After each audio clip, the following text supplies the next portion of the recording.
আমাদের স্ব দায়িত্ব সম্পর্কে আমরা সচেতন থাকব, যত্নবান থাকব। একে অপরের সাথে যোগাযোগ রাখতে হবে। সকল দায়িত্বশীলের প্রতি ভালোবাসা ও সহযোগিতার মানসিকতা থাকতে হবে। তাহলে সভাপতি যিনি, তিনি সংগঠনের সার্বিক শৃঙ্খলা বজায় রাখবেন, অন্যান্য সদস্যদেরকে স্ব দায়িত্ব বুঝে দিবেন। এই উপস্থিতিদেরকে লক্ষ্য করে আমি বিশেষভাবে বলবো যে আমাদের এক নম্বর একটা দায়িত্ব, কর্তব্য মনে করে নেতৃত্বের প্রতি আমাদেরকে কি করতে হবে? আনুগত্য পোষণ করতে হবে। আহলে হাদিস আন্দোলন বাংলাদেশ, আসুন পবিত্র কুরআন ও সহিহ হাদিসের আলোকে জীবন গড়ি। আসসালামু আলাইকুম ওয়া রাহমাতুল্লাহি ওয়া বারাকাতুহু। আলহামদুলিল্লাহি ওয়াহদা ওয়াসসালাতু ওয়াসসালামু আলা মান লা নাবিয়্যা বা'দা। আউযু বিল্লাহি মিনাশ শাইতানির রাজীম। বিসমিল্লাহির রহমানির রহিম। আউফু বিআহদি ইন্নাল আহদা কানা মাসউলা। قال رسول الله صلى الله عليه وسلم ألا كلكم راع وكلكم مسؤول عن رعيته। আহলে হাদিস আন্দোলন বাংলাদেশ কর্তৃক আয়োজিত 2 দিনব্যাপী কর্মী সম্মেলনের সম্মানিত সভাপতি মোহতারাম আমিরে জামাত প্রফেসর ডক্টর মোহাম্মদ আসাদুল্লাহ আল গালিব, আমির আহলে হাদিস আন্দোলন বাংলাদেশ, মজলিসে আমেলা, মজলিসে শুরা, কেন্দ্রীয় পরিষদ সদস্য, সাধারণ পরিষদ সদস্য, সম্মানিত সুধীবৃন্দ, আমরা ধারাবাহিকভাবে সকাল 9টা থেকে এ পর্যন্ত অত্যন্ত সুন্দরভাবে সুশৃঙ্খলভাবে এই সম্মেলনের কাজ পরিচালনা করতে পারছি। এই জন্য আমরা তার দরবারে শুকরিয়া আদায় করি। সকলে বলি আলহামদুলিল্লাহ। দরুদ ও সালাম বর্ষিত হোক প্রাণপ্রিয় নবী, শেষ নবী, শ্রেষ্ঠ নবী, বিশ্ব নবী মুহাম্মদ রাসূলুল্লাহ সাল্লাল্লাহু আলাইহি ওয়াসাল্লামের উপর। সম্মানিত উপস্থিতি, আমি যে আয়াতে কালেমা তেলাওয়াত করেছি সূরা বানী ইসরাঈল 34 নম্বর আয়াত, আল্লাহ পাক বলছেন, তোমরা অঙ্গীকার পূর্ণ করো, নিশ্চয় অঙ্গীকার সম্পর্কে কিয়ামতের দিন তোমরা জিজ্ঞাসিত হবে। সাথে সাথে প্রাণপ্রিয় নবী মুহাম্মদ রাসূলুল্লাহ সাল্লাল্লাহু আলাইহি ওয়াসাল্লাম আমাদেরকে চমৎকারভাবে নসিহত করেছেন, মনে রেখো তোমরা প্রত্যেকেই দায়িত্বশীল এবং প্রত্যেকেরই স্ব দায়িত্ব সম্পর্কে জিজ্ঞাসিত হতে হবে।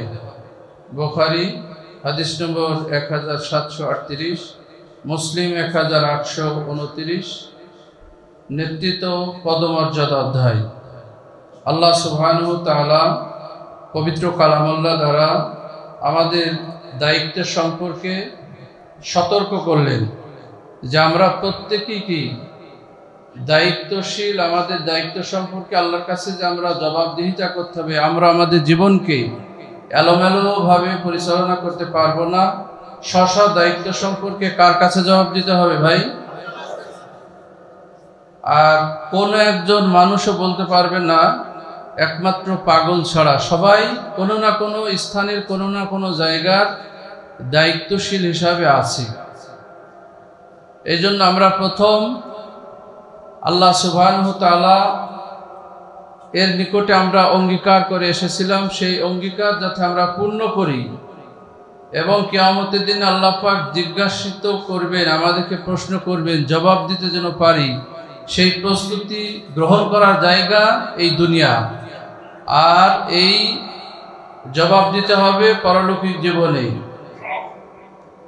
এবং আল্লাহ রাব্বুল আলামিনের নবী মুহাম্মদ রাসূলুল্লাহ সাল্লাল্লাহু আলাইহি সাল্লাম মানে শক্তভাবে বলছে যে মনে রেখো। আমরা অনেক সময় বলেন যে মনে রাখেন, এই কথাটা বলিনি আমরা। তা আল্লাহ রাসূল ঠিক ওইভাবে বলছেন, আলা কুল্লুকুম রাইন, যে তোমরা প্রত্যেকেই যে দায়িত্বশীল, মনে রেখো। তোমাদের দায়িত্ব সম্পর্কে তোমাদেরকে অবশ্যই স্ব বলা হয়েছে।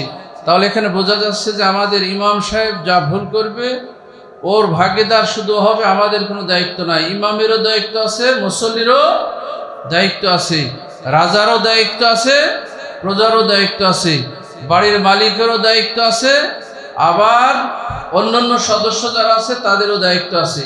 এজন্য আমরা একটি বিশেষ লক্ষ্য, উদ্দেশ্য, মূলনীতি, কর্মসূচির মাধ্যমে একটি সংগঠন করি। এই সংগঠনের কাজ করতে গেলে, যে কোনো একটি সংগঠন পরিচালনা করতে গেলে একজন নেতা থাকে, একটা মূল লক্ষ্য উদ্দেশ্য থাকে, আর একদল কর্মী বাহিনী নিয়েই কিন্তু একটা পার্টি বা দল গঠিত হয়। তাহলে যোগ্য নেতৃত্বের অধীনে বিশেষ একটি লক্ষ্য উদ্দেশ্যকে বাস্তবায়ন করার জন্য একদল কর্মী বাহিনী দরকার। আমাদের লক্ষ্য উদ্দেশ্য আমরা জানি, নির্ভেজাল তাওহীদের প্রচার ও প্রতিষ্ঠা এবং জীবনের সর্বক্ষেত্রে কিতাব ও সুন্নাতের যথাযথ অনুসরণের মাধ্যমে আল্লাহর সন্তুষ্টি অর্জন করা, আকীদা আমলের সংশোধনের মাধ্যমে সমাজের সার্বিক সংস্কার সাধন আহলে হাদিস আন্দোলনের সামাজিক ও রাজনৈতিক লক্ষ্য। আর যোগ্য নেতৃত্ব মুহতারাম আমিরে জামাত প্রফেসর ডক্টর মোহাম্মদ আসাদুল্লাহ গালিবের নেতৃত্বে আমরা কাজ করছি। আমাদের তাহলে পরিচয় কি? আমরা কোন নম্বরে? 3 নম্বরে। আমাদের পরিচয় কি? আমরা সবাই কর্মী। একটি বিশেষ লক্ষ্য উদ্দেশ্যকে বাস্তবায়ন করার জন্য একদল কর্মী লাগবে। আমরা কি সে একদল কর্মী নয় ভাই? আমরা সবাই আহলে হাদিস আন্দোলনের কি?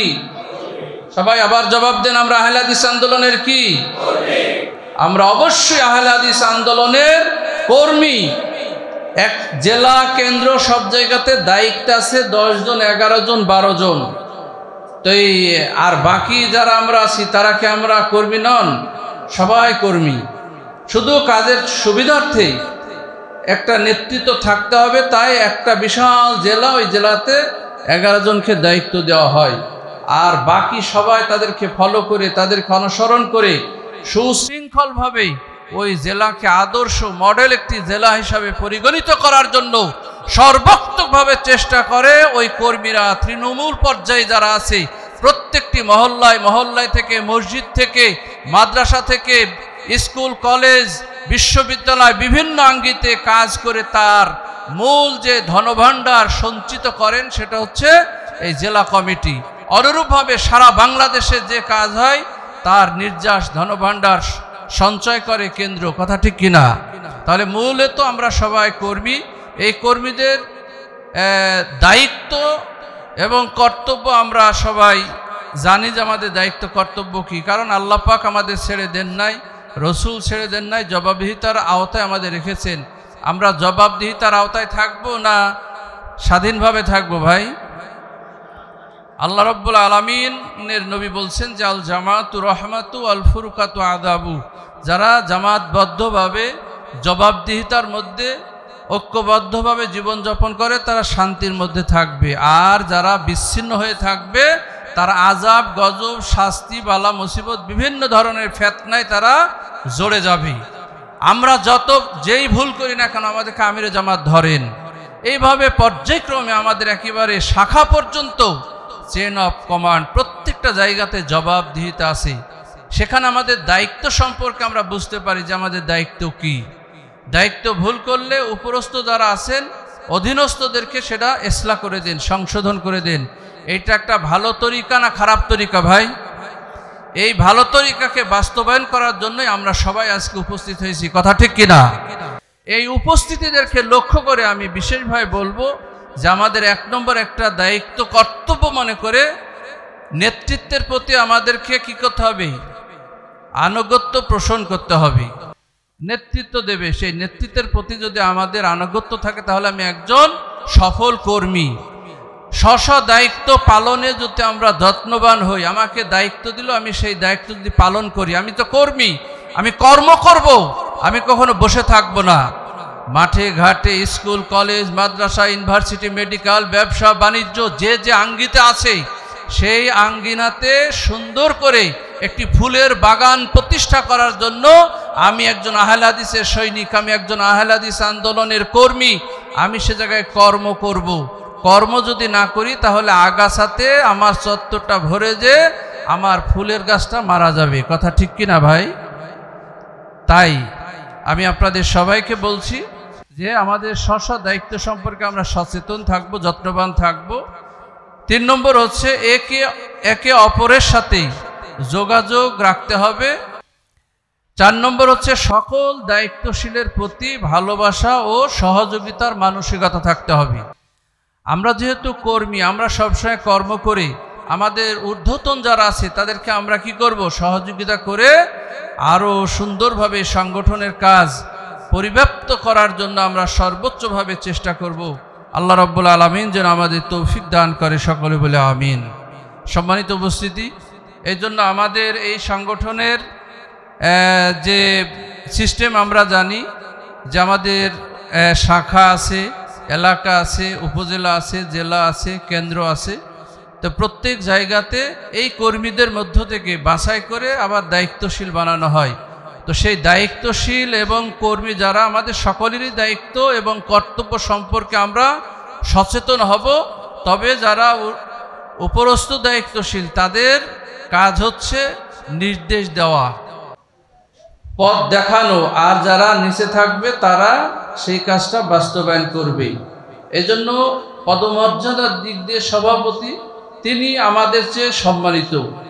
এই সভাপতির দায়িত্ব কি এবং তার কর্তব্য কি? সভাপতি হলাম, অনেক জেলাতে যেটা সমস্যা দেখা যায় যে সভাপতি সব কাজ করছে, আবার কোনো জেলাতে দেখা যাচ্ছে সেক্রেটারি সব করছে, সভাপতি খাতা কলম বা সংগঠনের যে মূল জিনিস সেখান থেকে অনেক দূরে থাকে, মানে বুঝতেই চায় না। তা আমি অনুরোধ জানাবো যে জেলা সভাপতি যিনি হবেন, জেলা সভাপতির যে দায়িত্ব সেটা হচ্ছে যে সংগঠনের বিষয়ে তিনি সদা সর্বদা স্ব স্তরে আন্দোলন ও সংগঠনের মূল জিম্মাদার হবেন। তিনি সভায় সভাপতিত্ব করবেন ও সংগঠনের সার্বিক শৃঙ্খলা বজায় রাখবেন।